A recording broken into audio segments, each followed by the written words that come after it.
as you've been discussing, Egypt's democratically elected president, Mohamed Morsi, was forced out by the nation's military leadership. Adli Mansour, the Chief Justice of the Constitutional Court, has been appointed as the new interim leader. Egypt's top military leader, General Abdel Fattah el-Sisi, says Morsi failed to meet the demands of the Egyptian citizens. General el-Sisi also temporarily suspended the country's constitution. This brings us to our question of the week, which asked, Egypt's President Morsi was removed from office on July 3rd, and does this allow more space for democracy to grow, or is it a sign of a return to authoritarian governance?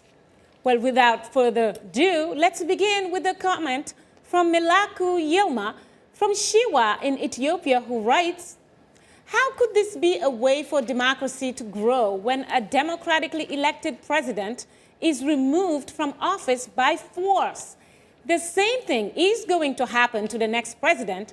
I believe, he writes, they are on the way to a return to authoritarian governance. Another comment comes from Joel Ayim in Accra, in Ghana, who says, inasmuch as I believe ousting a democratically elected government is bad, I think it is a right call on African leaders to be people-oriented and not selfish. Africa is not developing because our elected leaders hide behind democracy to further their personal goals at the expense of the dying millions. Well, Shaka, one viewer asking, how can there be democracy when a democratically elected president is removed by force and by the military, and the other one saying that in the case of Egypt, it's okay. I guess the million-dollar question that some people will say, that many have asked, is that when is it really okay and when is it not all right? What about that, Mukhtar? How do you react to that very briefly?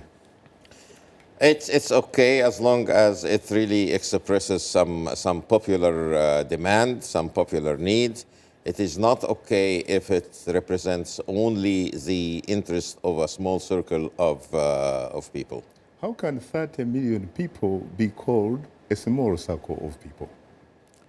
That's what I'm trying to say. 85 million? That's what I'm trying to say, that the military's intervention was in response to 30 million people's request that they don't want Mr. Morsi again. Let me remind everybody who really is talking about democracy and democratically elected president that Hitler was democratically elected and the Nazis were democratically elected.